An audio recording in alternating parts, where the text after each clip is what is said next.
Características de la sociedad árabe preislámica.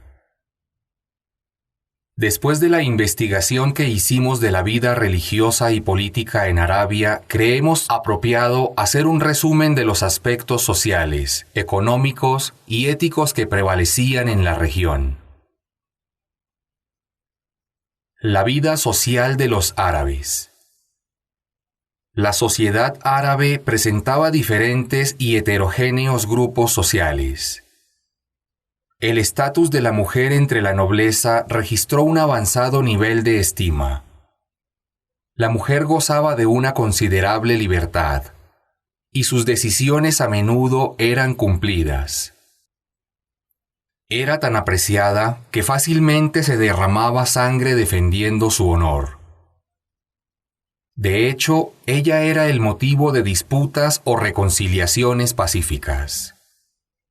A pesar de estos privilegios, el sistema familiar en Arabia era totalmente patriarcal. El contrato matrimonial recaía completamente en las manos del representante legal de la mujer, y la palabra de éste con respecto a su estatus marital nunca podía ser cuestionada. Existía también otro estrado social donde la prostitución y la indecencia prevalecían. Al-Bukhari registró que Aisha, que Alá esté complacido con ella, mencionó 4 clases de relaciones conyugales en la Arabia preislámica. La primera, similar a los matrimonios de hoy en día, en el cual un hombre concede a su hija en matrimonio después del ofrecimiento y estipulada la dote. La segunda clase era cuando el esposo enviaba a su esposa, luego del periodo menstrual, para que cohabite con otro hombre para que quedara embarazada. Una vez que diera a luz, su marido, si lo deseaba, mantendría relaciones sexuales con ella nuevamente.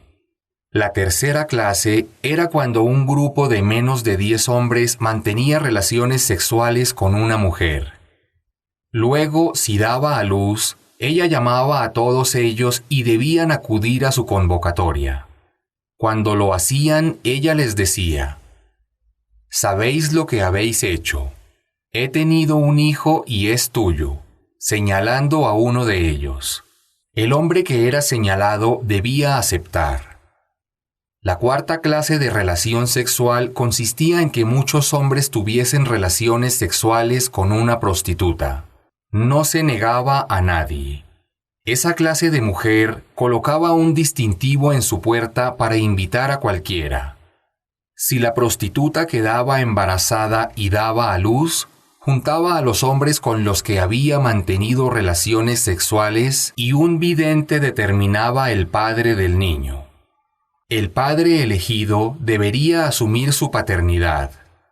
Cuando el profeta, que la paz y las bendiciones de Dios sean con él, estableció el Islam en Arabia, todas estas maneras de mantener relaciones sexuales fueron prohibidas excepto la actual, el matrimonio islámico. Las mujeres siempre acompañaban a sus maridos en las guerras. Los vencedores podrían mantener relaciones con su mujer, pero la desgracia siempre pesaría sobre las criaturas así concebidas. Los árabes preislámicos no tenían una cantidad fija de esposas. Podían casarse con 2 hermanas al mismo tiempo, o aún con las esposas de sus padres si éstas eran divorciadas o enviudaban.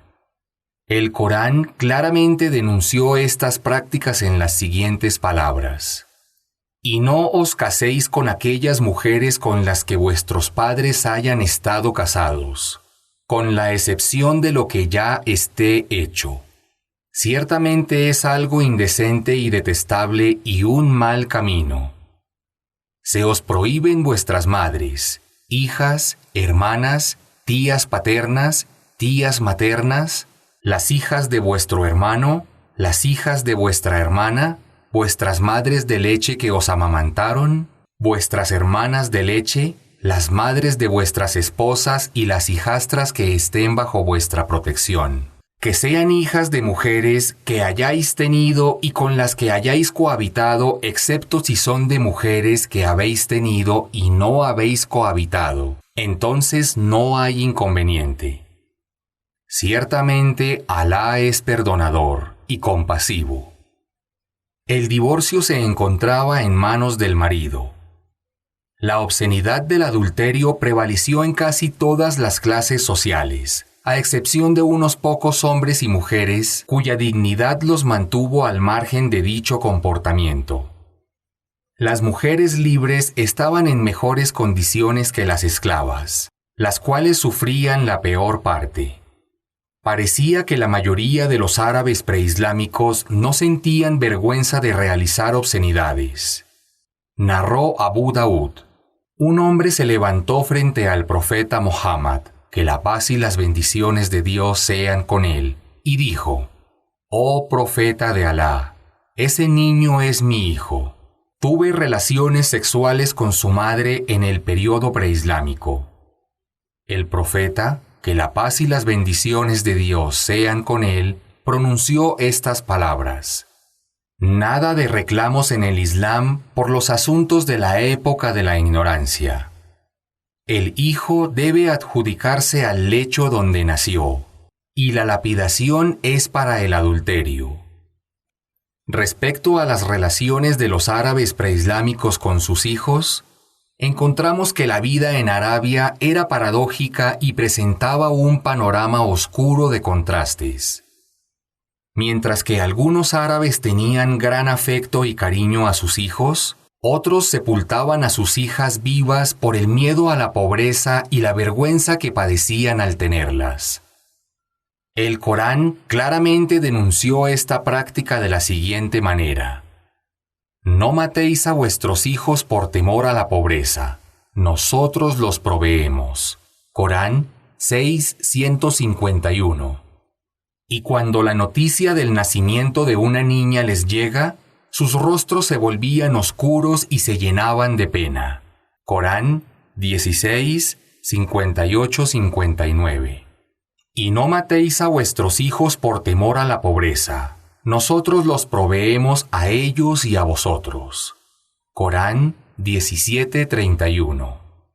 «Y cuando la niña enterrada viva sea preguntada». Corán 81:8. No puede considerarse, según lo expuesto, que el infanticidio era únicamente por la preferencia a tener hijos varones para combatir contra los enemigos. Otro aspecto de la vida de los árabes que merece ser mencionado es el profundo sentimiento de pertenencia a un clan o familia. La familia, o tal vez el orgullo de pertenencia a una tribu, eran una de las pasiones más fuertes que sentía el árabe. La doctrina de unidad de los vínculos sanguíneos era la principal razón que tenían los árabes para mantenerse unidos dentro de la vida social que se formaba y sustentaba por el orgullo tribal. El indiscutible lema era: «Apoya a tu hermano aunque fuese un opresor o un oprimido», tomando la frase literalmente. Luego el Islam hizo una enmienda a esto explicando que ayudar a un hermano opresor significa impedirle que siga con su postura.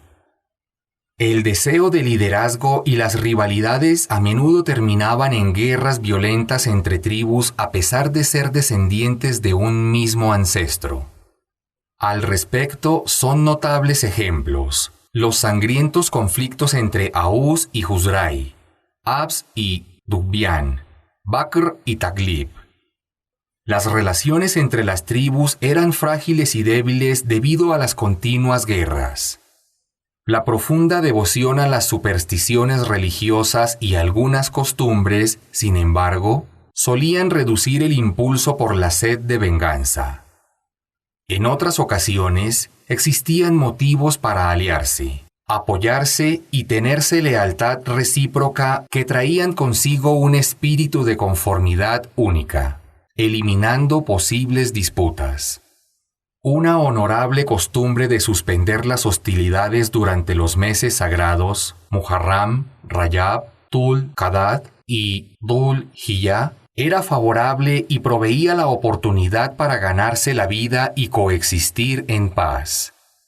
En resumen, la situación social en la Arabia preislámica se desarrollaba dentro de la oscuridad y la ignorancia, en un enredo de supersticiones que paralizaba sus mentes y los llevaba a tener una vida similar a la de las bestias. La mujer era un bien negociable y se consideraba un objeto. Las relaciones entre las tribus eran frágiles. La codicia por las riquezas y las guerras entre tribus eran los principales objetivos que regían las políticas de conducción de los jefes tribales. La situación económica. La situación económica iba a la par del ámbito social. El modo de vida árabe lo demuestra claramente. El comercio fue el medio más común de alcanzar las necesidades básicas para la subsistencia. Los viajes mercantiles no se llevaban a cabo sino en las rutas seguras para las caravanas con paz entre las tribus. Dos necesidades ausentes excepto en los meses sagrados cuando los árabes sostenían sus reuniones en las ferias de Uqatz, Dil, Mahaz, Millanaj y otras. Arabia era la religión más alejada de la industria. La industria del tejido y la costura eran provistas por la gente del Yemen, Jiraj y las fronteras sirias. En el interior de la región existía cierta clase de agricultura y ganadería. Casi todas las mujeres árabes trabajaban en el arte de hilar, pero incluso esta actividad se veía interrumpida por las constantes guerras. En general, la pobreza, el hambre y la escasez de vestimenta era lo que prevalecía y caracterizaba a la economía de Arabia. La ética. No podemos negar que los árabes preislámicos tenían muchos males, siendo estos males y vicios rechazados por la razón. Pero ello jamás podría haber ocultado la sorprendente existencia de virtudes loables, de las cuales mencionaremos las siguientes. Primero, la hospitalidad. Solían competir entre sí por la hospitalidad, enorgulleciéndose de ella. Numerosas poesías estuvieron dedicadas a elogiar el buen trato o a denunciar el maltrato al huésped. Un hombre podía visitar a otro que sufría mucho frío y hambre. El dueño de casa, a pesar de que no tenía bienes excepto una camella de la cual la vida del resto de su familia dependía, la sacrificaba para agasajar a su huésped. No vacilaban en pagar grandes indemnizaciones o en afrontar otras penurias contra la de frenar el derramamiento de sangre, lo cual era motivo de admiración y elogio. Entre sus principales rasgos estaba elogiar el consumo de vino, no por jactarse del mismo, sino por ser un medio para demostrar hospitalidad. Por estas razones, la uva para el vino era llamada karm, la misma palabra que se usa para describir la hospitalidad. Cuando miramos las colecciones de poemas de la época preislámica, encontramos numerosos capítulos de elogios, orgullo y vanidad. El juego de azar era otra práctica asociada a la generosidad, debido a que las ganancias se destinaban a la caridad.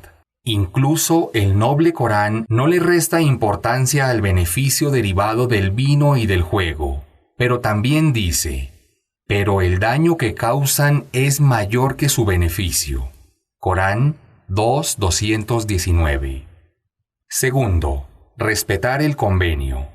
Para el árabe, hacer una promesa significaba estar en deuda. Nunca repararía en la muerte de sus hijos o en la destrucción de su casa por sostener la inalterable tradición de cumplir con un convenio. La literatura de este periodo es rica en historias que demuestran esta virtud. Tercero, sentido del honor y el repudio a la injusticia. Este atributo se consideraba principalmente como gran exceso de coraje y autoestima. El árabe siempre estuvo dispuesto a censurar la menor insinuación de humillación y flojedad. Nunca dejaría de sacrificarse por mantener su sentimiento de honor. 4. Firme determinación y voluntad. El árabe nunca desistió de conducirse por el camino que lleva a mantener su orgullo y honor, aún a costa de su vida. 5. Paciencia, perseverancia y bondad. El árabe admiraba estas características. No obstante, debido a la vida que llevaban con mucho ímpetu y coraje, se consideraban con poca necesidad de demostrar estas cualidades. 6. Una simple y sencilla vida nómada. Alejados de las apariencias de la engañosa vida de la ciudad, mantenían una naturaleza propia de honestidad, alejados del engaño y la traición. Dicha ética invalorable, acompañada con la favorable posición geográfica de Arabia, fueron los factores que estuvieron presentes en la elección de los árabes para cargar con la responsabilidad de transmitir el mensaje del Islam y conducir a la humanidad en un nuevo curso de vida. Lo más apreciado dentro de esta ética, después de cumplir los convenios, fue sin duda un gran sentido de autoestima y una fuerte determinación, dos cualidades humanas indispensables para combatir el mal y eliminar la corrupción moral, por un lado, y establecer una sociedad justa por el otro.